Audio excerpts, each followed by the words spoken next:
Hi, this is Dave Palmer with a reminder to download the Guadalupe Radio Network app on your smartphone.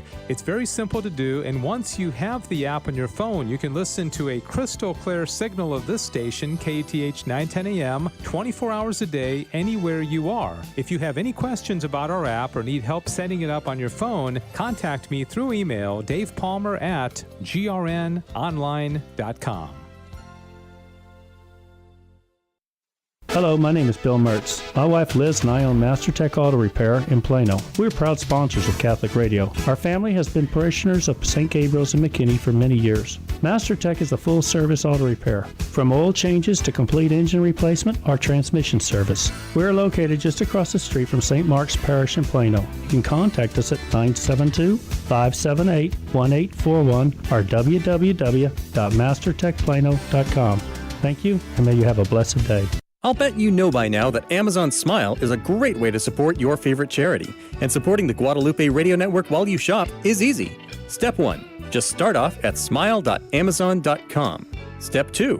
Choose La Promesa Foundation as your charity. La Promesa Foundation is the parent company of Guadalupe Radio Network. And Step 3. Enjoy your shopping. Amazon will donate a portion of your purchase to the La Promesa Foundation, and it doesn't cost you any extra. La Promesa Foundation and Guadalupe Radio Network, thank you. Par Car Care is a proud sponsor of KATH 910 AM. Here at Par Car Care, we are devoted to automotive maintenance and repairs for today's family on the go. Are you looking for that personal touch? Someone who will listen to your problem and give you options that are manageable for you? We now have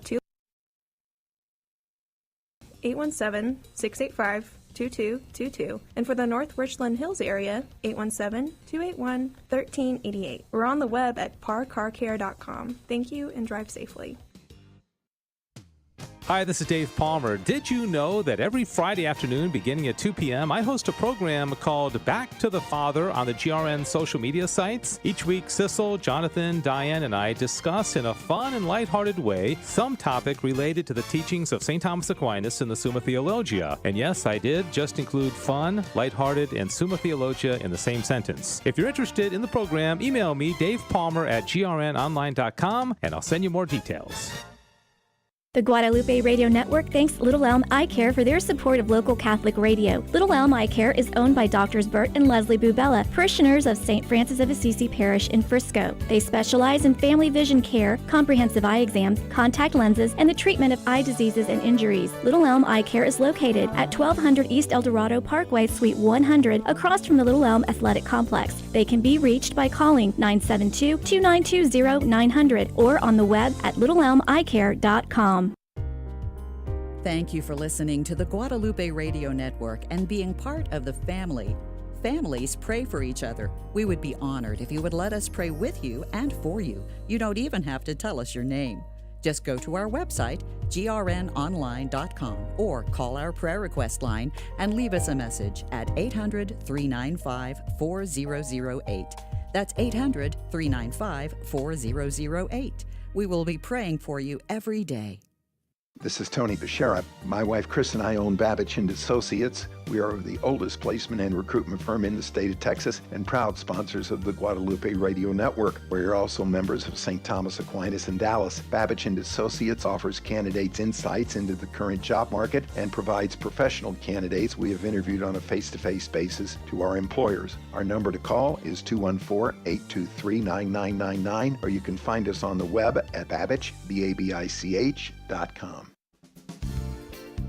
Are you a young adult looking for the right path through the challenges and changes in your life? Do you wish to do God's will but don't know how? Join Young Catholic Professionals April 29th through May 1st for their 2022 conference, Thy Will Be Done on Earth as It Is in Heaven. A weekend of inspirational speakers, enriching small group discussions, and the sacraments together with 600 plus witnesses for Christ from across the nation. Visit ycpconference.org to register. Registration closes April 7th.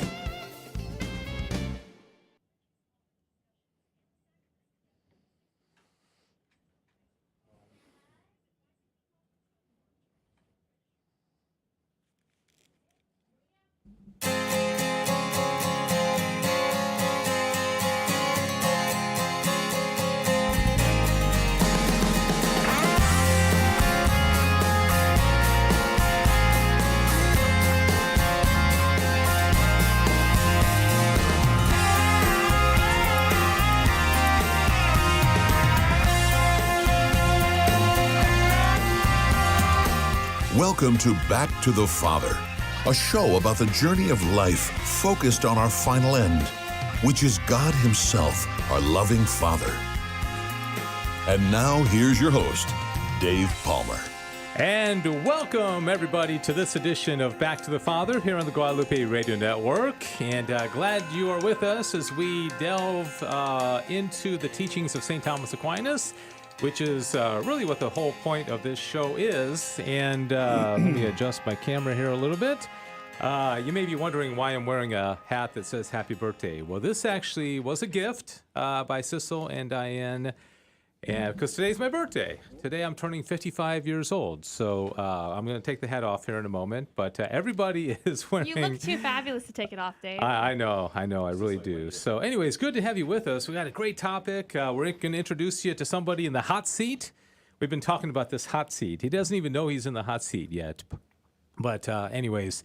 let me first of all introduce Sissel Anderson, and she is the co-host of the program. And boy, we didn't think you were going to be on the show. I didn't either. Crazy. I know. I just ran in the door. I don't know if that was caught on camera, but I ran in a flurry.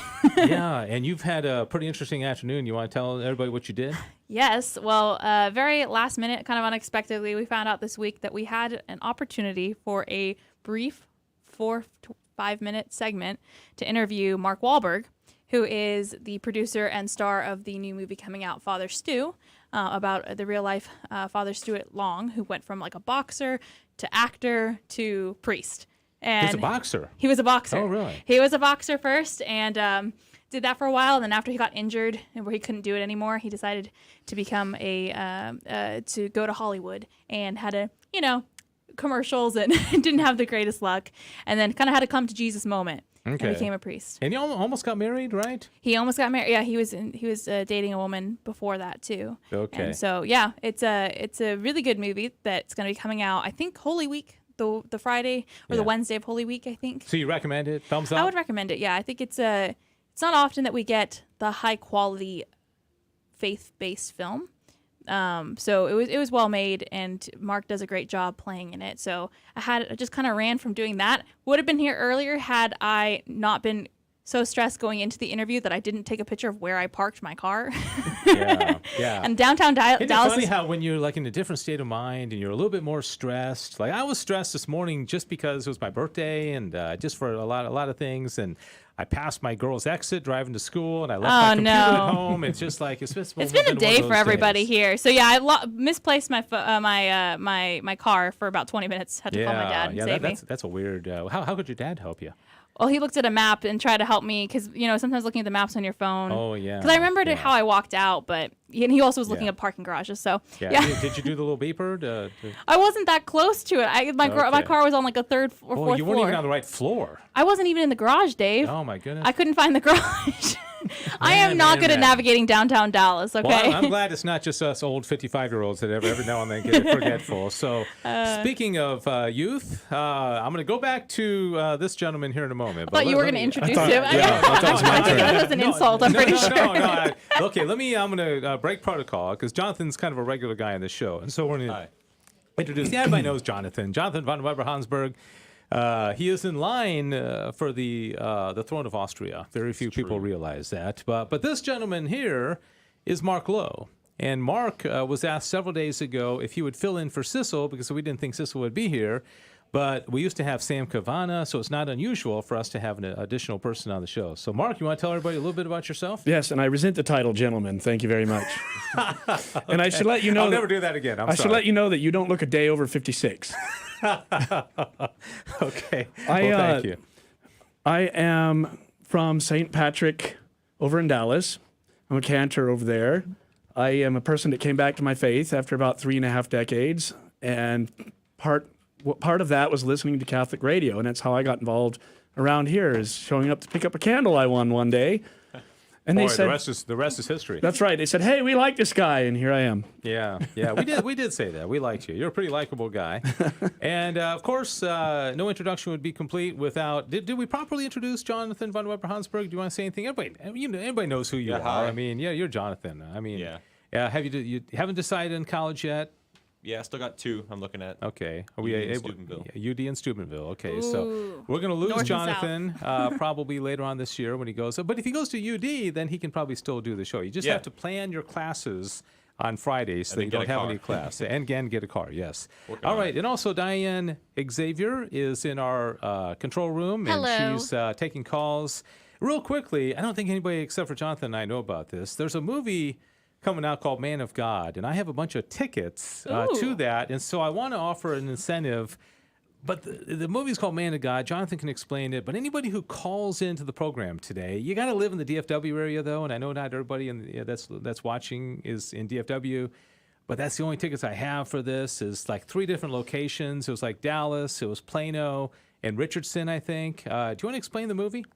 So I'm not an expert on it, but as far as I know, Well, then why even bother talking? Well, then forget it. Let's move on. No, so ahead. it's about an Orthodox saint in Greece, and it's basically he is trying to help a bunch of these young girls to become nuns, and he's being persecuted while doing so. All right. That's Well, the that was very general- succinct. I appreciate that.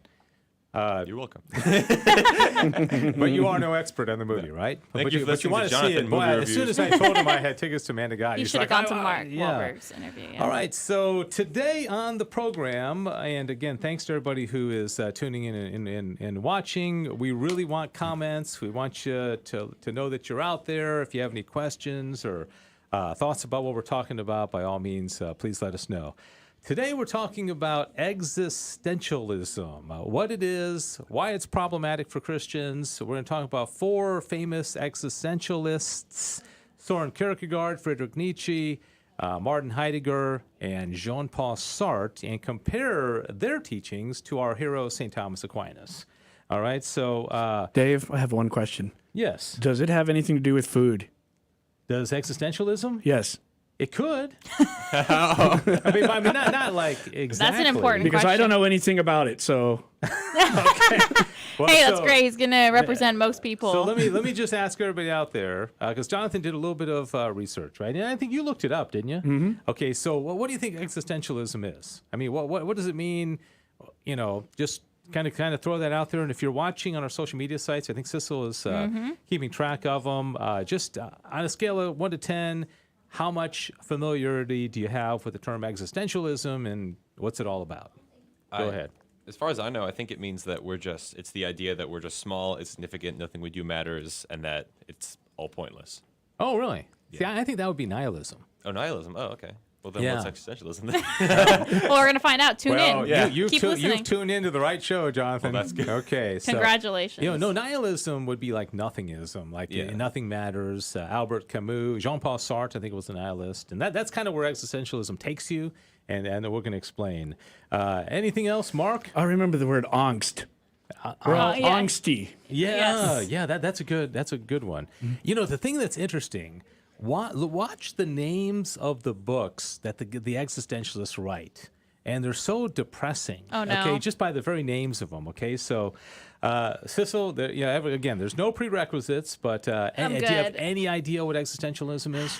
You know, all I ever think about when I hear the word existentialism is you hear people say that they're having an existential crisis. Yeah. And I think I also might have started thinking it was close to what Jonathan was saying, like nihilism. I think that maybe a lot of people do confuse it as that because some people are just like, what is life? What am I Yeah. even doing here? And yeah, existential crisis just rolls off the tongue more than nihilism. And what do you think when somebody says I'm having an existential crisis? What do you think that means? So what does it mean to you? I think it's that time when every once in a while you just become very aware that you are human and that you live and that you die and that something's gonna happen after death, but you don't know what, and that you know that kind of thing where you just are very aware of your humanity and your mortality. That's interesting because that does tie into existentialism. Oh, does it? Yes. So that's what I without think a of doubt. when someone's having an existential crisis. It's just that they're laying on the floor going, whoa. That's lying on the floor saying, whoa. Whoa, yeah. I always took it to mean that they thought their existence could come to an end.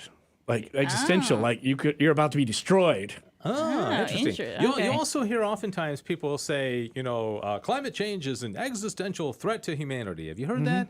An existential threat. Okay, so I think what really obviously the root of it is existence. And so, like what you're talking about, Mark, is that the very existence of a person it has to do with. But it's a lot deeper than that. It's really interesting, and it gets weird because, like, it started off, the first kind of existentialist guy was Christian. He didn't give up his Christianity, but then as you go along, they lose it, and then they just go deeper and deeper into this I feel pit. like that happens a few times with philosophers when they start with something. They're often, a lot of them were Christians. Yeah. But then it just like takes Then a they- sharp turn. Crazy. Wouldn't it be horrible? I hope this show doesn't turn anybody away from Christianity, because we always go back to our hero, St. Thomas Aquinas, right? And back So, to the Father. back to the Father. Do you know what back to the Father refers to? Take a wild guess, Mark. But who? God? No. I know. Yeah, but why is it back to the Father? Why not, hello, Father, or, So Away people from the who have Father. been away. No. Wrong. All right, clearly you're outta here. I'm utterly clueless. No, Well, so- I was told I had to play the Sissel role, That's so I'm true. completely clueless. Capture that audio and use it as black as if magic. Schopenhauer wasn't bad enough. And she told me to say that. I by the did. I way. did. Told him. I said you got to get to play me, who usually doesn't know about things. So Okay, yeah. But it's fun. I watch this show over and I just see the reactions, like as I'm saying stuff, and like from Jonathan and Sissel, and it's so hilarious. So, all right, looks like we got a listener or a viewer in Houston. Yes, so Monica thanks, from Houston. Monica, for watching. All right, so let's get right to it. We have a PowerPoint presentation, and first of all, I'm going to pop up the picture of our hero, St. Thomas Aquinas. By the way, I asked you a question. I never gave you the answer about Back to the Father. You're wondering about that, aren't you? Yes, I'm having an existential crisis over here. Are you going to lay on the floor and say, yeah, find a patch of Okay, carpet. Back to the Father means that, we all agree that we came into the world, right? Now, some people may deny it was God that brought us into the world, but, we know we're here, right? And Depends on the day, but yes. Yes, some philosophers may even doubt that we're here, but even Rene Descartes would say that. But then the back to the Father means that we're being drawn back to the Father, which actually really, really ties in to the program today and what we're going to be talking about. Okay, so back to the Father means there's a certain draw that we have back to God, because God is our beginning and our end. And I compare it to a boomerang, that you kind of throw a boomerang. The goal of a boomerang is to come back to you, right? And so you're like a boomerang that God put into the world, and then he draws you back. I like it. I Yeah, like like it. that. Okay, so that's where Back to the Father came from. All right, so here Would it have are... been bad if he said he didn't like it? I That would have know. been embarrassing. It's terrible. Especially Sorry, after, it's terrible. after insulting you, Sissel. I mean, my goodness. Hey, that was a pre-programmed insult. That's in true. my It defense. was. It was. I did actually and say that. she writes your material, doesn't Yes. she? I do. And all his All right, material. so here are the... Sissel has this theory that all philosophers, A, have a cool last name and are interesting looking. So you tell me, okay, here is Soren Kierkegaard. He's the first one we're going to talk about today. Kierkegaard. Pretty It's like a vampire. pretty dashing looking guy, to me he looks very kind of aristocratic.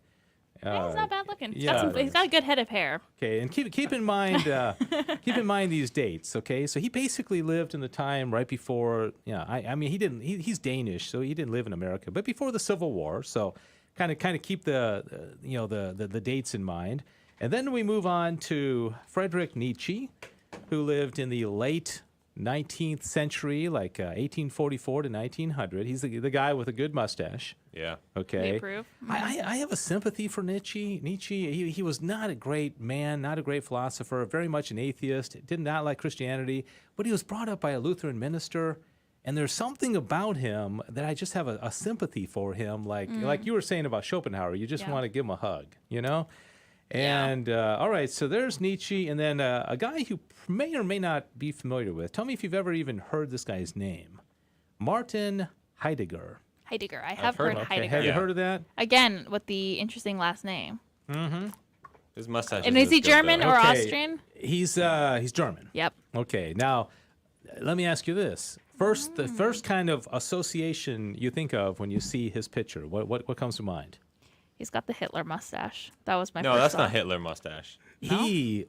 He was a Nazi sympathizer. See? Yeah, now that might have just been a popular mustache at the time. No, it was his, you he was know? his idol, so he... But we're going to learn that. We'll learn about this because he was definitely a Nazi sympathizer. Wow. Okay, I don't know if I call him a Nazi. I don't know. He might have been a full-flung Nazi. I don't know where that line is drawn, Yeah. Have you heard of him? Martin Heidegger? I have heard of Heidegger, but Yeah. I don't know in what context. That's the thing. People know of these people, but they don't really know what they taught, Right, what they believe. All right, and then our final I know of the four existentialists is Jean-Paul Sartre. He's the And- most ugly. My gosh. Well, look at his face. Rip him. Gosh, Jonathan, man. Oh, wow, coming in hot with me. You're bringing out the daggers, aren't you? Sorry, his eyes look like frogs. Well, I feel like that was an unfortunate photo. He's a little cross-eyed. Yeah. Maybe I could have picked Hey, a better one. That man had a mother, okay? Yeah. Yeah, and you got to think about. You ever think about this? Like, even you think of the person you least like in the world. You know, somebody that.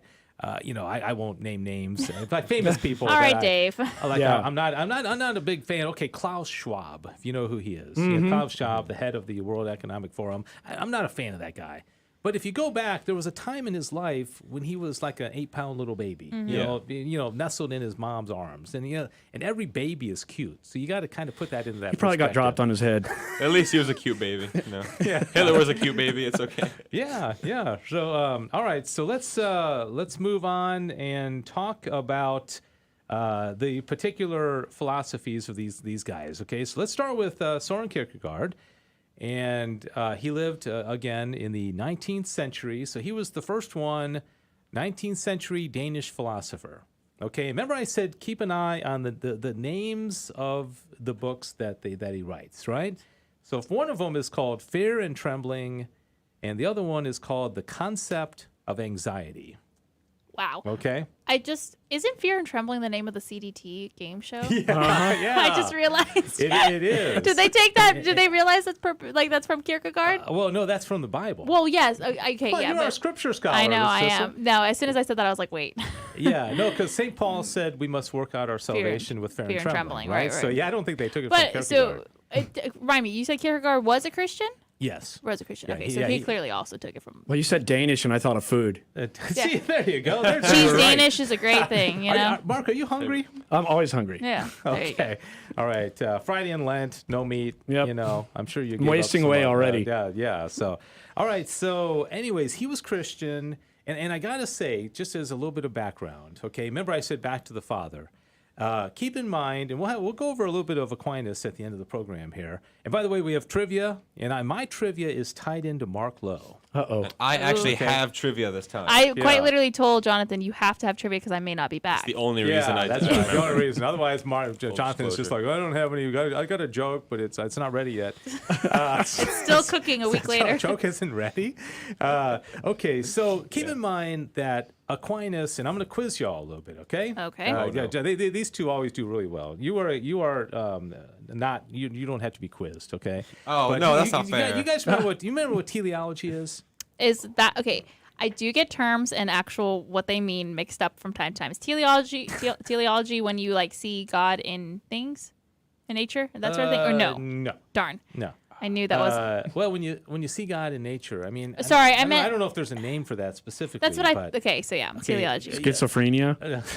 Teleology is the idea that things are being directed. Oh, right. Oh, Okay, yeah. They're like you see a bird, making a nest, and you say, that bird doesn't have intelligence. It's kind of there's somebody moving things forward.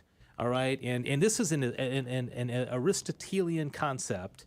Aristotle came up with it that basically all things are being moved to their end. There's kind of like a little hand that's moving us to our final end, whereas the irrational creatures don't have a choice. The duck doesn't say, I am not going to fly south this winter. They just do it. The ants doesn't have a choice in whether they build a mound or not. They just do it, right? Mm-hmm. But we have free will, okay? And so that's the difference. But keep that in mind. That this concept, it's kind of like providence, that God has a hand in moving things towards their end. So, anyways, as you see on this slide, Kierkegaard, even though he was a Christian, he studied Hegel. Remember we studied Hegel? Yeah. And you remember anything about Hegel? He had this whole idea of kind of history, kind of being a movement towards like there was the idea of a thesis, an antithesis, and then a synthesis, where it's kind of conflict, things butt heads. Right. And then, but history is moving us towards a certain end, okay? And then he did kind of spiritualize it. Well, Kierkegaard didn't like that, okay? Because he said that in that way, the human being is just kind of a cog in the machine. They're just kind of part of this historical movement. Marx believed in material, the dialectic. So Kierkegaard wanted to see things from the human perspective. Okay, not saying people are moved to a certain end, like where God's moving everything towards a certain end. He wanted to say, well, what's inside the human, like the subjective aspect of that. And from the human perspective, what's going on, right? Mm-hmm. So I'm thinking, well, that's no problem with that, right? And kind of see things from the human perspective.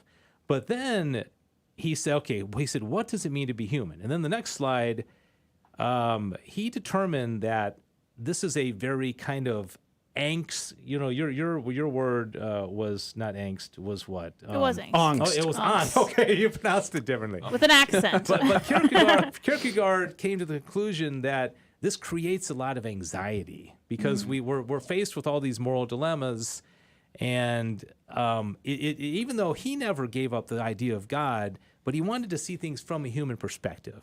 Okay, so what's going on in the human person, the decision-making process. And what this did was set the stage for the existentialists. And so he's basically considered kind of like the first existentialist. He was very he wanted to contemplate on his existence. What does it mean to be a human person? And, from the human person's perspective. Okay? But, and then as it says here, he influenced Nietzsche, Heidegger, and Sartre, as we're going to talk about here in a moment. Okay? So really, Kierkegaard, not a bad guy. Held on to his faith. He was Christian, but he's like, what is it from the human perspective, all right? But the people that he influenced, it's not going to be good. So does that make sense? Yeah. Mm-hmm. All right, Mark, you with us? He's Danish. Makes me think of food. Yeah. As long as he remembers one thing, I think we're set. Yeah, I know. I think there seems to be a theme here with Mark. And don't forget, if you are watching from the comfort of your home, and you would like to comment, Sissel's keeping an eye on that, and let us know what is on your mind, or if you've ever heard of any of these people or not. So, all right, so we go back to the slideshow, and now we are at Friedrich Nietzsche, 19th century German philosopher. His father was a Lutheran minister, okay? So he had a very, very direct connection to the Christian faith, right? But he rejected it, okay? Why did he reject Christian faith? There might have been some personal reasons. Maybe he didn't like his dad, or his mom was, bad or whatever. But so his goal was the reevaluation of all values. Okay, he said, okay, we've been told Greek philosophy and then Christian philosophy and St. Thomas Aquinas and all this, for hundreds and hundreds of years. We got to reevaluate everything. Okay, and the interesting thing is, and I know we talked about Plato before. So Plato had, any familiar with Plato, Mark? Or not the Isn't little, that stuff that you squeeze and I knew make you were going to shakes? say it. I knew you were going there. And you're not supposed to eat it either. Okay? Actually, it is Doesn't edible. stop you. Isn't Nietzsche the guy that declared God dead? Yes. Yeah, see, so you're familiar with God is Dead. Mm-hmm. Are you familiar with I Think Therefore I Am? Yes. Okay. That was yeah. last week. Yeah, that was last week's show. Okay, that's right. You were his homework. watching. Okay. So Plato believed that there's this real world of ideas. Remember that? Yeah. And that all the little bubbles. No, that wasn't him. The thought bubbles? Was that him? No. Yeah, kind of. Okay. So you got this real world of ideas, the ideal forms. And then all the things down here on Earth just kind of participate in the real form. So you got dogness up there, right? yeah. And the only real dog is the idea of a dog. But then you got all these little things running around barking with tails and four legs that participate in dogness, but they're not really dogs. They're just they're participating. They're the material, participation in the form, right? So Nietzsche said, no bueno. Okay, he didn't like that. And then he said, because what happened was then the Christians came along and said, okay, the real world is in heaven. And this world down here is just kind of a representation. We're all just trying to get to heaven. And this world, we're just kind of trudging our way through it. It's not the real thing. So can you see the comparison there? Mm-hmm. So he's saying Plato influenced Christianity, and that's where Christianity got this. And so this is kind of just a representation, but we're all really on our way to try to get to heaven. And so this world doesn't really matter that much, right? Okay, so he said Christian beliefs in an apparent world and a real world. He didn't like that. Okay, so The next slide says religion causes us to turn away from the good of this life. All right, you can see why he would think that, right? And he says, end the fascination of ideas of two worlds, and then he said there's only one world. Okay, there's no heaven, so he has clearly rejected his Christianity, rejected his father's faith, and he has now become basically a humanist, right? There is only one world, it's this. But the interesting thing that he did with that is that he had to create basically like a god. So he creates this concept of the Superman. It has a really cool German name, like Ubermann. Ubermensch?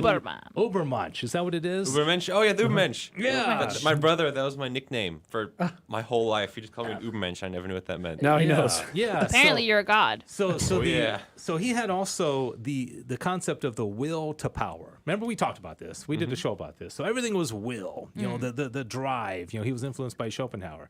So everything is a drive, and forget about altruism and being kind to people. We really just want to, just kind of exert our power, right? And so the ultimate, like, power would be somebody who has control power, has complete power, and is a person of greatness. And he had certain, like, actual people, I think, like somebody like Napoleon, he would consider to be an Ubermann, right? Somebody, interestingly, Richard Wagner, who's a musician. You know about Wagner? He considered, somebody told me this the other day, he considered Wagner to be an Ubermann, but then Wagner refused to throw away his Christian faith, so Nietzsche took that title away from him.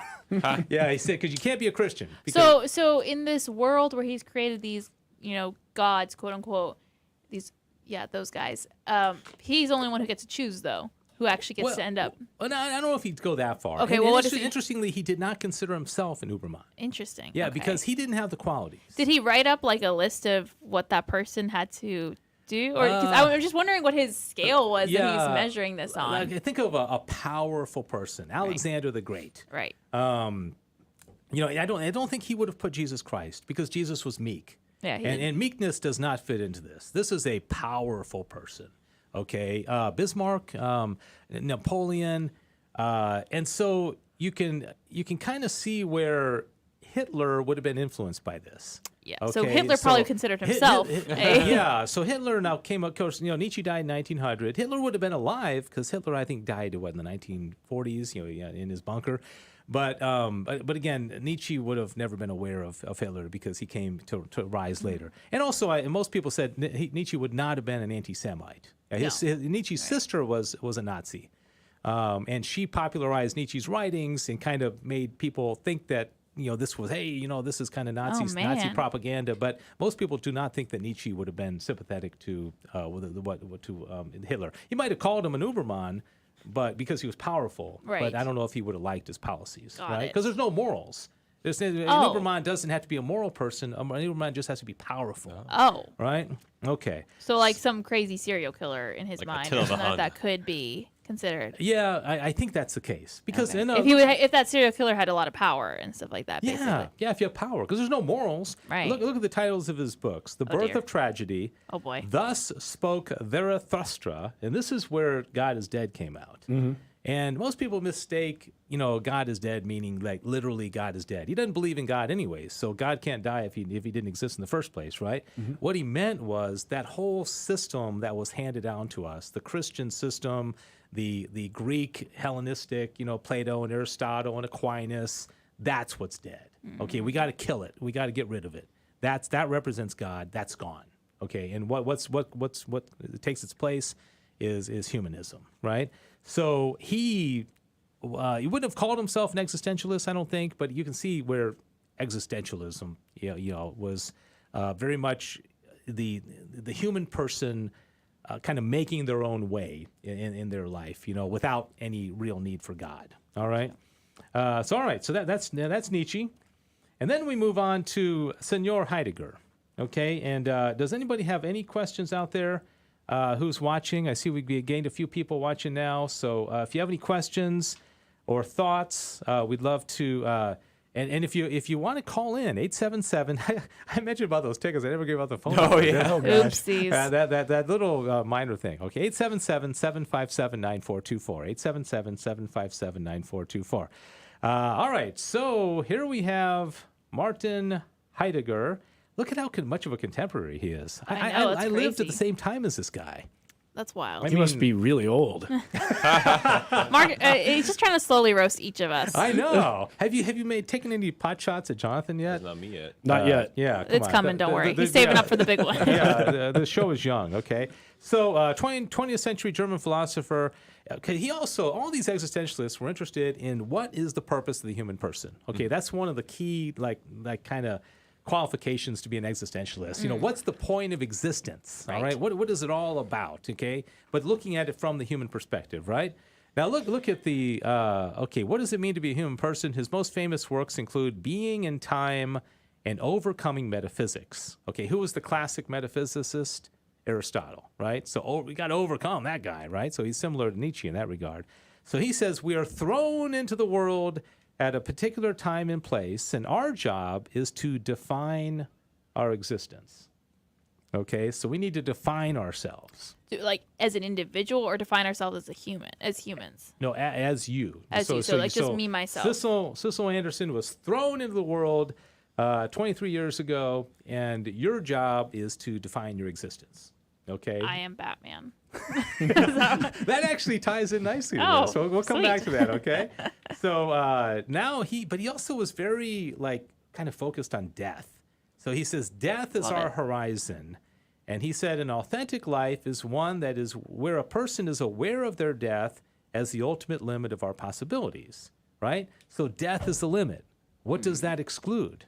Afterlife. Heaven. Yeah. So there's nothing after it. So everything, your whole life has to be based on a contemplation of death. Okay. So probably a lot of walking around cemeteries, I'm guessing. Yeah. Okay. So he said an inauthentic life is a life forgotten. We simply get wrapped up in our projects and duties. So you're just kind of going through life and you're not really thinking about it, and you're not focusing on your death, because the death is the end. So you got to think about the end of your life is death, and that's got to be constantly on your mind, right? Because that's the end of the game, right, for him. And he said all being is being toward death. Can you see the pessimism? I mean, it's like everything's focused on death. Well, he kind of looks like Mr. Whipple, the Charmin guy, remember? Don't squeeze the Charmin. He does. And so he was kind of cynical, I think. I was about to ask a serious question, and that happened. That's great. That's fantastic. You were going to have a serious question? I was. Now, hold on. Let me see if I remember what it was. Oh, well, no, it was more of a comment. It's interesting because we as Catholics, to an extent, we do also focus on our death, but it's a very different perspective. It's not a pessimistic. We're like, memento mori, remember your death. We just had Ash Wednesday. Remember your dust, and to dust you shall return. So we are always thinking about, we should always be contemplating our death. But for a whole different reason. But for a completely different reason. Yeah. So he was halfway there. Yeah, he was. Yeah. Okay, so now we get to Jean-Paul Sartre. And this is where existentialism really, really takes kind of a weird turn. 20th century French philosopher. He was interested in the question of what it means to be a human being, and now here's when we get into nature. Okay, we believe that there's 4 people in this room. If you and Diane, we got 5 people. Okay, we all share a nature. Okay, human nature. So what is human nature? What does that mean? That's our tendencies, right? It's kind of like who we are. I mean, what do the 5 of us have in common? We love to eat. Food. We like to eat, food. but there's a certain commonality, and in the Christian world, it'd say we have a common goal, a common destiny. We're being moved by the same God, and so we have the same essence. We're all human beings. That's our essence, right? And we exist without a doubt. Okay. But we have a nature. We have a similar nature. Okay. But Sartre rejects that, and he says that no, Mark's nature and Jonathan's nature and Diane's nature is not the same, right? Mm-hmm. Okay, so he said we don't have a specific purpose like something that is made by man. So he compares it. He said, imagine somebody makes a pen, right? But they make the pen for a very specific purpose, right? So whoever made this, this pen, they made it so that somebody could write with it. They didn't make it so that it would fly or that you'd be used as a weapon or whatever. A very specific purpose. That's what Aristotle and Thomas Aquinas would say about the human person. We were created for a very specific purpose, ultimately to get to God, be in union with God, right? Sartre says no, absolutely wrong. We are we were born, and then, get this, he said our task is to define ourselves, to create our own essence and purpose. Okay, so let me go to the next thing here. Existence precedes essence. Okay, that's what... Okay. Okay, so you're born and you exist. Okay, now in Christian philosophy, we'd say, okay, we're born, we have existence, and we also have an essence. The essence is given to us by God. We are human beings. We have a purpose. We have a goal. Our goal is to get to God, right? Sartre says, no, you create it yourself, right? So Jonathan creates his nature. He creates his essence, okay? We all exist, but then you become whatever you want. So the Batman thing is actually very appropriate because you become Batman. I'll try. First, I need to become a billionaire, and then I'll get there. Yeah. So, okay. But is he just then ignoring the fact that we still all naturally do very similar things? If that makes sense? Like we all get tired. And yeah, we all have to follow the same, routines to an extent. Yeah, but you aren't sleep. You aren't food that you eat. There you but go. we're all gonna discover sleep eventually. Yeah. And see, but that would be proof of, to me, I think, of teleology, because there's certain things that happen, that impulses that we have that we don't ask for. Right. None of us are asking to be hungry right now, or thirsty, or tired. The more you right? keep bringing it up, the more we are.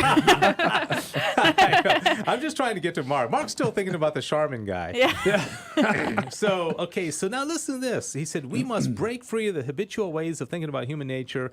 Okay, so we can't, in Sartre's mind, we can't keep thinking about this God guy who created us, calls us back to himself. Sartre would not like this show, because the whole concept of this show is that we're being called back to God. We're created by God, called back to God. That's exactly the opposite of Sartrean philosophy. Take that, Sartre. Jonathan just wants to roast every single philosopher now. I know. I'm still waiting for Mark to roast Jonathan. He doesn't seem to find any fault in him. Okay, he reminds me of my young self. Okay. Oh, okay. All right. But get this. Look how this says. He says, this is a direct quote from him. Okay. We are condemned to be free. Does that sound like fun? Remember Kierkegaard? Originally, it was like everything was anxiety, fear and trembling. Okay, so what I take out of this is that as soon as you take God out of the picture, not that Kierkegaard did, but Kierkegaard started to think very much from like his perspective, and he didn't want to take God out. But as soon as you start thinking of that, it's kind of nerve-wracking, because imagine there's not a God directing us to our final end. Imagine, that there isn't a heaven, there isn't a hell. To me, that'd make me anxious. Well, I thought he was talking about freedom as in just free will in general, because I think that free will is kind of terrifying if you think about it, because you have the ability to mess up so much. Yeah. Well, then you'd rather be like a turtle or I don't want to be a turtle, but still. A turkey? You make a good turtle. Oh, thank you. Yeah. Can you order him I'll a look shell? into it. Order him a I shell. will. I'll paint it too. Okay, so look at Senor Sartre's names of his books. These are terrible, by the way. These are some of the worst. Being and nothingness. Okay, there's where that nihilism comes in, right?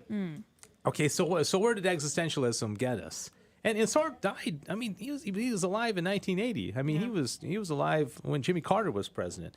I mean, this is a relatively recent guy. Existentialism and humanism. So what does it lead to? Humanism, atheism, and nausea, and basically nihilism. It's just like nothing matters, because as soon as I'm going to have to work it all out myself, and I'm going to make myself into who I am, it's kind of depressing.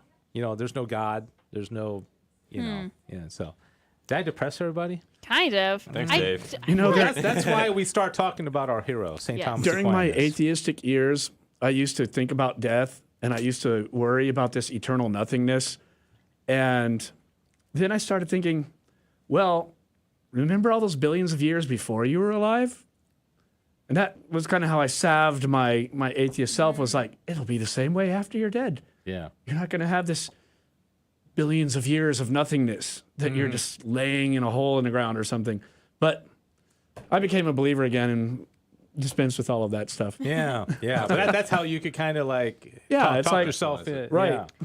I feel like every time we learn more and more about philosophers, I'm like, okay, if they were all full-time philosophers, so this is all that they did all the time. Maybe they could have gone out and washed the dishes every once in a while. Might have helped them in take their mind mindset. off it. Like their mind. Well, just like I think you can learn more about life and humans by living life. And, you could see God in things and stuff like that. Might have helped all of their mindsets a little bit. Yeah. Just like did a 9 to 5, They need you as like their counselor. I know. Or like maybe a life coach. Yes. Just be like, okay, guys, you need to do 10 minutes of silence. And then group hug. Group hug. To go on a walk. Find something beautiful in nature. You could have your own show. Maybe like helping new philosophers. Yeah. Like, Don't fall into the pit of despair. That's why we do this. So, okay, a few things about Aquinas, because I don't want to leave it on a sour note. Okay, yes, those are please. the existentialists, and you got to admit, you probably learn more about existentialism today than you have the other years of your life. They probably all had miserable childhoods, frankly. Yeah. I bet you're probably right. That'd be a good study. Take these like atheist philosophers and find out what was their childhood like. I bet it wasn't walking with mom and dad and their siblings at the park and singing beautiful songs. Although I said Nietzsche's dad was a Lutheran minister. Okay, so now here's the cool thing with God. You all know this: essence and existence are the same thing. Mm-hmm. Okay, you know that. Yeah. Okay. I do now. Okay. Have we not talked about that before? We probably. did. I remember we did. Yeah. Okay, so I was in Mexico probably. Oh yeah, you were in Mexico all the times. You forget everything. That must have been a big show. It was a long, covered time I was gone. Covered a lot of ground, yeah, didn't we? Yeah. Okay, so imagine that. I mean, like Mark exists and Mark has essence, right? But they're not the same thing. That Mark exists isn't his essence, right? They're two different things, but they're combined in one composite Mark Lowe. Okay. And so, but with God, it's the same thing. Okay, that's pretty amazing. Okay, teleology, we already talked about that. Objects follow natural laws. They have a goal or a purpose. To me, it's so obvious that there's, I mean, if you look at the seasons, if you look at, I like to go back to photosynthesis or composting, the water cycle, it's like there is order. There's something is really ordered. There's something behind it. So why would we think that our lives are not the same way, where it's ordered and there's some designated end that we're supposed to get to, right? If we live a good life, or through God's grace, right? Okay, so all right, so now and then providence. Okay, so Thomas says it is necessary to attribute providence to God, for all the good that is in created things has been created by God. As was shown above, in created things, good is found not only as regards their substance, but also as their order towards an end. Take that, existentialists. And especially their last end. Other than Kierkegaard. We have sympathy for Kierkegaard because the only thing he did was he messed things up. Can I take a quick little aside and tell you something? Speaking of Kierkegaard, do you know that Thomas Aquinas teaches that, and this kind of blows me away, that, okay, when you die, there's a particular judgment, right? Mm-hmm. And you are judged, according to your life. Aquinas teaches that at the general judgment, that all of the subsequent things that happened based on your life will be taken into account. Gosh. Okay, so he uses Arius as an example. Arius lived, he was a heretic, he taught, but, centuries after his life, there continued to be a lot of people who, believe falsely. He was still messing things up. Still messing things up. Well, that's interesting when you go back to, I've forgotten already the name of the first guy, the one who started us down. Kierkegaard. Kierkegaard. Was getting confused with someone else. But Kierkegaard, I mean, he didn't necessarily, he started the thought of existentialism, but he didn't, you know what I mean? Yeah, He didn't himself stray away from it. So I wonder what that would be. Yeah, and I think also, when the particular judgment, I think it's determined whether you're going to go to get to heaven or hell, right? And at that time, I guess God's outside of time, so he already knows all the consequences of everything. But at the general judgment, it's going to be made known to everybody. So everything Mark has ever done, and Sissel and me and Jonathan and Diane, is going to be made known to everybody. Well, no, everybody's... Isn't that crazy? That's going to be very embarrassing. Well, we're all going to be in the same boat, so... Yeah, I don't know. I mean, Mark's... But anyways, I find that interesting. So I can think maybe it's just like more time in purgatory or something. Because let's say Kierkegaard, he meant well. His intention, because you have to take intention into mind, right? Right. He didn't mean to, for all this craziness to happen. How could he be held liable for that? But then God said, well, but it did. And so maybe like another 1,000 years in purgatory or something. Isn't that like the woke people nowadays? Something you slipped and said 25 years ago as a kid, it's like, oh, you need to lose your job now. Exactly. Good comparison. I like that better than Charmin Man. He's getting better. Well, thank you. I'm sitting at the knee of the master here. All right. So I have a Romans 1:19. I love this Bible passage. It says, for what can be known about God is evident to them because God made it evident to them for ever since the creation of the world. His invisible attributes of external power and divinity have been able to be understood and perceived by what he has made. All right. So you look outside. And we talk about this all the time. We used to talk about it more. It's just like the grandeur of creation and beauty and God and nature. It's like, how could anybody ever be? I mean, I understand people get down and people get depressed and all that, but when it all comes down, life is pretty good, isn't it? I mean, yeah. Okay. All right. So then, and then the last thing, I won't read this whole thing, but does God will things apart from himself? And Thomas says yes. Okay. So God wills things, especially with irrational creatures, but God wills all things, but then he allows us to have free will in the middle of it. So can you kind of see the difference between Thomas Aquinas and the existentialists, where and Aristotle and that kind of thing? So, anyways, well that's that. Yeah, we haven't had a whole lot of comments. So we have a couple on YouTube now. Great, all right. So Albie said, had a priest tell me that he was an existentialist when I asked him if I could use birth control in 1972. So that's unfortunate. The priest said he was an existentialist. Yeah, it's a little unfortunate. Is he like a Kierkegaard existentialist? Or? Yeah, I don't know. That would be an interesting follow-up question if they know any more about that. And then David O'Gray was laughing at something at some point in time. Not entirely sure which point that probably was. the Charmin comment? Something like that. It wasn't that long ago. Mark's had a few funnies today. We're pretty funny people, so we'll just... Yeah, David O'Gray, because I don't know if we said anything funny like in the last few minutes, have we? I don't think so. Yeah, okay. So maybe there's a delay, and so...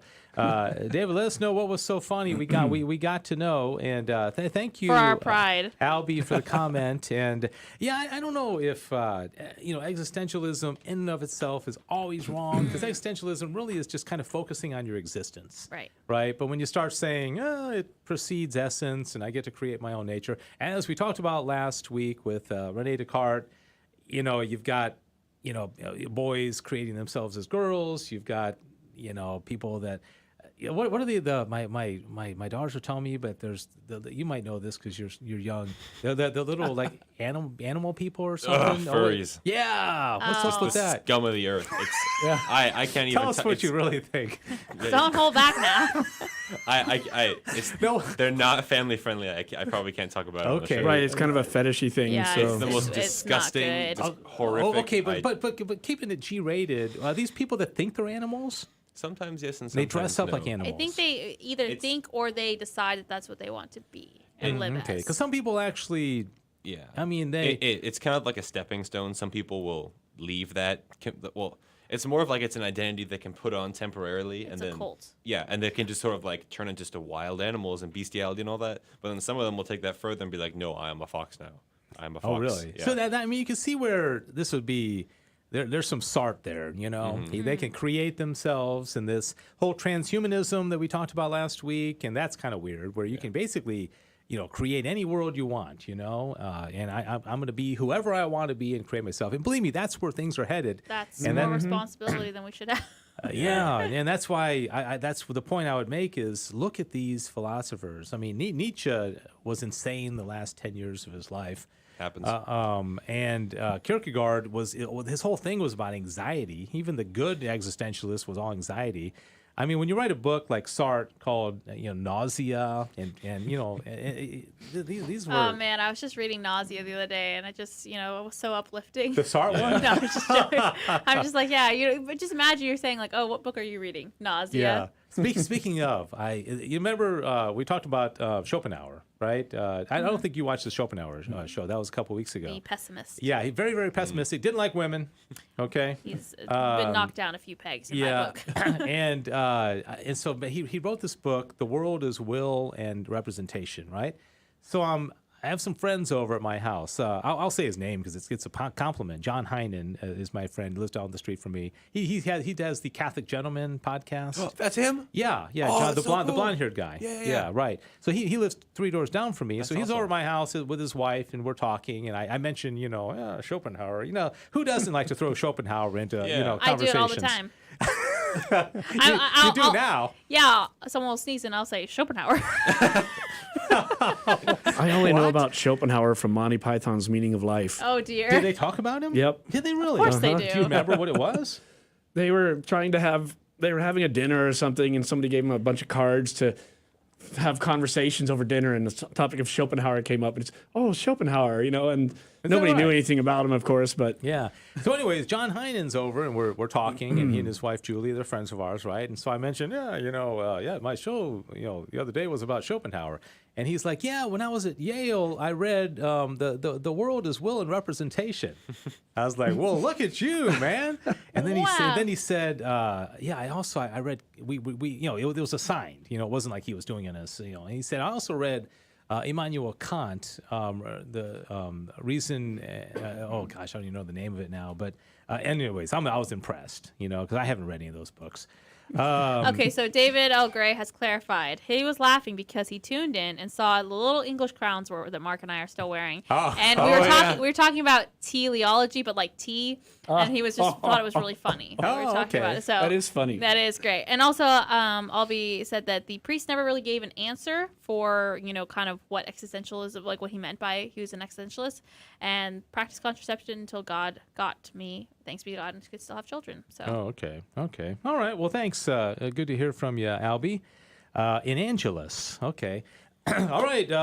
Anything else? Interesting about Monty Python. That's really interesting. So, Monty Python is had some surprisingly interesting messages, I think, in sometimes what they did. Yeah. In their very weird roundabout way. It was. Yeah. I don't know. It was just kind of popular when I was like going off to college and in high school. It's kind of like Rocky Horror Picture Show and just kind of weird kind of stuff. Yeah. But if you're a true geek, you can read every script just off of your mind. Of Monty Python? Yes. Okay. But "'Tis but a flesh wound." You probably know what that is. Oh yes, of course. Okay. Do you know that reference? Sissel is My like dad she's a 23-year-old woman, and I don't mean this in an insulting way. Yeah. Okay. In like a I'm not pulling a Schopenhauer on you, Okay. but like in a 60-year-old woman's. I mean, like you have soaked in. Oh, I'm a grandma. No. I'm saying you've soaked in so much culture. Yes. He's in an your old short soul. life. Yes, I'm an old soul. I mentioned an obscure Monkees song and movie from the 60s, and Yes. she knew about it. And I've seen the Monkees twice. Yeah. So She mentioned the Monkees last week. On the yeah, show. we had someone in our studio who incidentally made an insult towards the Monkees as a joke, and I said, "Watch what you say," and they're like, "Whoa, we didn't think that you would, that of all things of us making fun of that would be the one insulting." Yeah. I was like, "Yeah." Anyhow, yes, I'm a grandma. All right. Well, I think it's time that we need to move on to the next phase of this program. Sissel, I think you'd like to do the honors. All right. It is that time in the show where we give Dave to have an existential crisis about. Uh-oh. Oh, wow. Kind of changed it up a little bit. Yeah, this I'm time, trying. And he gives it right back? Yeah. Okay. Yeah. No, he just finds a patch of carpet. Mark, you did not, I'm guessing, bring any trivia questions. So No. you're going to be strictly the guy answering, and we just kind of have the whole fun with this. Yeah. I'm so delighted. Jonathan, you look like, man, you're ready. I will say, Dave, I also did not prepare any because I wasn't sure if I was going to be here. So Okay. I could find something quickly. I could go back to Saint quotes again. I have a list of them, but I go that's back to gone that so right now. well for us Yeah. in the past. Yeah, you've had 2 fatal flaws each time, Yes. right? Well, I see. My goal is to eventually, maybe next week I'll have it, is to do, is this a Saint quote or a Joel Osteen quote? Oh, seriously? Yeah, no, seriously. Oh, gosh, that'd be great. So next week, look forward to that. I'm gonna try. I just have to be very careful about which quotes I choose, and I didn't have time. And to make do sure that you today. don't do the voice, because if it's a girl, you always do a kind of like a softer. Apparently, I have tells. giveaway. I have tells. Yeah, Apparently. yeah. She's like, I want the glory of God. Here for you, Mark. It is a dead parrot. That comes from one of our listeners, buddy. I did hear it. Right, from this is a Monty he's pining Python. for the fjords. There you go. Yeah, interesting. Okay, so Jonathan, why don't you take the honors? All right. And we got high expectations, man. Don't let us down. Oh boy. Got Okay. high hopes. Well, You got okay. it memorized? What? Yeah, I do. Okay. Thank you very much. That's Okay, sketchy. so what archdiocese in the U.S. declared that alligator was acceptable to be Oh, eaten during Louisiana. Lent? It's it's what's it called? Baton Rouge. Baton Rouge. Nice. Or is it New Orleans? New Orleans? Yeah, New Orleans. Okay. That's it? I have another one. No, okay. I'm so Gosh, you could have guessed that one. I mean, yeah. alligators. I don't thinking know, it's okay. probably not Kansas. It's a funny Catholic tidbit that I enjoy. Didn't None of this is themed at all. I just randomly was scrambling last 5 minutes before the thing, just trying to find stuff. So, Yep. all right. where, not when, where was the word Christian invented? Ooh. Oh, I know this. After wait. Christ? No, where? Where? Oh, no, it was in Antioch. Yes. Yeah. There we go. Okay. We got an You- ace on our you team. got to wake up earlier in the morning to Here, I got one. I'm way in over Okay. my head here. What are the two? Well, I guess you couldn't say it was the. I think the main two, or the two main things that the Jews had to do in Abrahamic times. That's not how you say it, is it? We'll go that's with all it. right. Okay. That's all right. To distance themselves from the pagans, the commands. Ooh. Oh, I know one of them for sure. Couldn't marry. Oh, anyone. circumcision. Circumcision. Well, no. It was you couldn't Oh, get dear. tattooed, and you Wait. couldn't. You're not letting us guess. No. You're No, it's like a specific verse. That you couldn't get tattooed, and you can't. Drink and drive. You what? I should have the actual verse. I could read it. In Abrahamic times? I'm sorry. You can't get tattoos. Can't and ride you a donkey. can't eat pork. No. Wait. Trumpets. It's really you loud can't. today. Is it something like on your body? Mm-hmm. Chop off your head, or Can't get a piercing? No. you can't. It's something everyone does these days. Oh, everyone does. No deodorant. No. Can't cut your hair in a they certain do way? it- Oh, close. No Can't cutting? shave your head. No, close. Can't get a mohawk. No. I don't. You're Can't shave. close. Can't shave. Oh, okay. No. You The curls on the side Can't of your... shave your beard. Yeah, you can't shave your beard. Oh. Ever? No, you weren't allowed to. You weren't allowed to Ever? cut Your it. beard has to be the whole life. You couldn't cut it. How do you keep that clean, though? You'd be tripping all over it, wouldn't you? They said you couldn't cut it. Ever? ZZ Top didn't have any trouble. evidently. Yeah. I mean, there may have been some They exception, might have lost on the tattoo thing though. but you weren't okay. allowed to cut your beard. Oh, interesting. All right. Well, that's like the whole Samson thing. Yeah, but then you can't cut his hair. Yeah, because that's how he lost his power, right? Well, that's why the Hasidim, right, have the curls on the side. That's the leftover from that, I believe. Yeah. That they can't cut the hair here. Yeah. Here. Here, hair. Hair here. Your hair. Hair here. Hair here.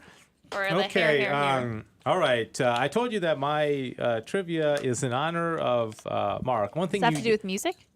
It does. Oh, Good, okay. good job. Good. I can read Okay. minds. So I got a few different questions. Oh, Okay, boy. the first part, as I want to do, is Catholic or not Catholic Okay. musicians. Okay. Ooh. I think we may have done. I don't know. You did actor or famous people, I think, at some point in Yeah. time. Okay. So let's go ahead and just do it. I hope this doesn't repeat anything we did in the past, but there's some other ones. Well, we do such a good Okay. job remembering all this all the time. Exactly. Yeah. I know. Teleology, you know. Remember when I was talking about I think therefore I am, and Yeah. Jonathan said, "Oh, I learned that 2 weeks ago Yeah. in class," but he'd already forgotten it. So Yeah, pretty much. young agile minds. Yes. Okay, let's give Mark the honors. Okay, everybody guess. Okay, Okay. Ludwig von Beethoven. Oh, Catholic, right? Catholic. Yeah. Clearly. Catholic. Mm-hmm. Am I making this too easy? Yes. Okay, Catholic. Okay. Ding ding ding ding ding. Wolfgang Amadeus Mozart. Catholic. I think he was Catholic. Yeah. I Wait, think hold on. Oh, he's Austrian. No, he's Catholic. He's Catholic. Yes. Catholic. Catholic. Okay, brought up Catholic. Ooh. Okay, but I think he may have Straight away, but he still technically was. In fact, considered I Catholic. read something that said he was a Mason. Oh, interesting. So I'm not sure. I don't want to. I just think all the beautiful Catholic music he did. Yeah, Masses and things. And he was married in St. Stephen's Cathedral in Vienna, Austria. So I know he got married in the Catholic Church. But okay, Johann Sebastian Bach. No, Catholic. I don't think he was. Did you do 3 in a row? I have no idea. got it. Okay, so I'm gonna say- Beethoven. You all three. We all Sissel, said yes. Mark, Jonathan. Did you guys all get Mozart? Well, what he was brought up Catholic, so we Catholic, determined. so basically Catholic. Yeah. Okay, so I'm going to say for Beethoven. Wait, who are we on? Bach. Bach. For Bach, I'm going to say no because why not? Okay, you're going to say no. I'm going to say you said no. yes. Mm-hmm. Okay, he was Lutheran. Oh, take that. Hey, on. you know, on Ash Wednesday, they also do the ashes, which confuses everybody. Okay, you ever heard of the famous composer Vivaldi? Yeah. Oh, yeah. Four Seasons. Yeah, Four Seasons. The Red right. Priest, Catholic. Okay. Well, if he's confident, so I'm going to say Catholic. Yeah, I'll say Catholic too. Okay. All right. So yeah, he was a Catholic priest. Hey. Mm-hmm. Yeah, that's Yeah, I just forgot fiery about red that. hair. Okay. All right. Here's the next one. And Jonathan, I don't know. You may know who this is. Bruce Springsteen. He was raised Catholic, I'm pretty sure, because he grew up in Chicago. New Jersey? Yeah, Jersey. Yeah, I'm pretty sure he was raised Catholic. I don't know if he still practices it, though. My friend's a massive fan, so I'm going to be in so much trouble if I get this wrong. Okay. I'm sure they're not watching. Uh-huh. Chances are. I mean, there's 8 billion Emily. people in the world. I'm and sorry, Emily. We got about 10 of them. Yeah. I'm going to say if we're going on the context that he was a cradle Catholic, I'm going to say yes. Okay. Well, I think there's some Jewish blood in him. I think, because Springsteen would be more of a Jewish name. Texting Emily right now. Okay. In his own words, he writes, in his youth in Freehold, New Jersey, it took place literally in the bosom of the Catholic Church. Close to his home were St. Rose of Lima Church and school, both of which he attended. In his book, he laments the harsh discipline meted out by priests and nuns. Okay, so he was raised Catholic. He has some Irish blood in him. Yeah. And so I think partially Catholic. So, do I still get a point? Yeah, sure, why not? Yay. Yeah, why Okay, not? Lady Gaga. Oh no. No, she is Catholic. Actually, she goes to mass. Catholic. What? Yeah. How? Well, yeah. Well, we won't Catholic. We won't question. One of those, you know. No, she does. Catholic She book. actually. So I actually know. I follow some musicians that are from California that are sisters, and they actually went to mass, and they saw her several times. Yeah, no, she considers herself a practicing Catholic. Like a Biden Catholic. Interesting. Okay, so now the final one, and this is, I think you guys are going to find this interesting, and I would bet none of y'all know this, but I may be surprised, okay? One of the Beatles was raised Roman Catholic. Yeah. Oh, I heard about that. Yeah. You know this. I'm a massive Beatles fan. I'm just Okay. trying to remember which one it was. Which of the Beatles? Well, not Okay, the I'll tell guy you, one who- of them attended St. Peter's Anglican Church in Woolton, South Liverpool. He was a member of a youth group and sang occasionally in the choir. That's one of them. One of them attended Evangelical Anglican Church during his childhood. And I only have information on 3 of them, but only one, I believe, was raised a Roman Catholic. I want to say it was Paul, but I get really confused when it comes to the Anglican, like which they say, oh, I went to Saint blah blah blah. Yeah, We don't really it know. Sounds Catholic, it gets right? hard for you to distinguish, but Okay, I want to so say I it was. need- Buddy's saying Ringo Starr. He's throwing his hat. Ringo. That's a good point. Hold on a second. I need let me have a moment. Y'all can cast your Have a votes. moment. I need a moment. I know nothing about the Beatles. Is so this I going to be a can't. long moment? Well, Ringo was supposed to be sickly, so when would he be able to go to church, you know? Yeah, I don't know. Good point. I need final answers because we're past time. I'll go Ringo. Okay, Ringo Starr. I'm going with Buddy. Beatle guy.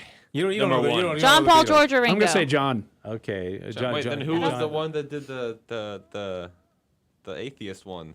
Oh, They all were atheists at some point, though. Yeah, yeah. No, but who was the guy that did the I'm Imagine? just saying who was. Oh, raised- that's John. Yeah, John, John oh. Lennon. Yeah, that's Imagine. Yeah. Yeah. Imagine. Okay, the Roman Catholic, the one who was raised Roman Catholic was George Harrison. Oh, Of course. All right. I was going to say not him because he went into all the Indian. Well, or that might Hare have pushed Krishna him, stuff whatever. later. If he had a just- bad experience, that just- could have pushed just him with raised it. Catholic.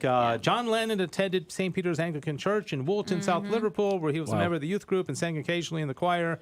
Imagine if he had become like a big time Christian singer. Personally, I feel like all the Beatles were searching at some point in time. They definitely were trying. They just didn't find the right path. They quite. didn't find it. They didn't Yeah. find Well, it. They were working some their of way. them are still alive. They're working.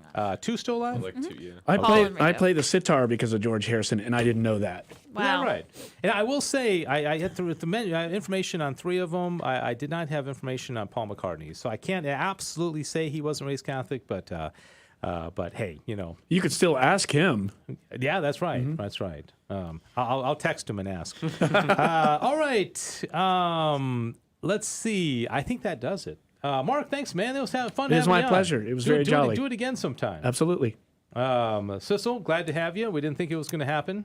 I was going to be So you, glad actually. You were gonna be. He was gonna go by Sissel this entire hour. So I'm glad what- y'all were blessed by my In persona Cicelli. So what's going to go higher on your resume? I interviewed Mark Wahlberg, or I was on Back to the Father with these three guys. Back to the Father, 100%. Because I get to Okay. wear hats. Oh yeah. You could have worn a hat. I mean, I could have, but yeah, that would have been a conversation starter.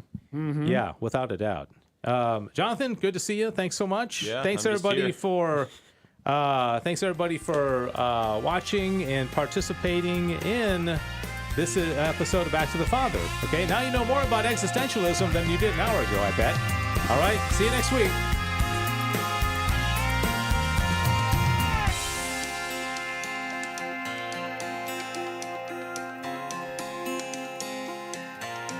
Thanks for joining us for Back to the Father. And don't forget, the glory of God is the human person fully alive. If you have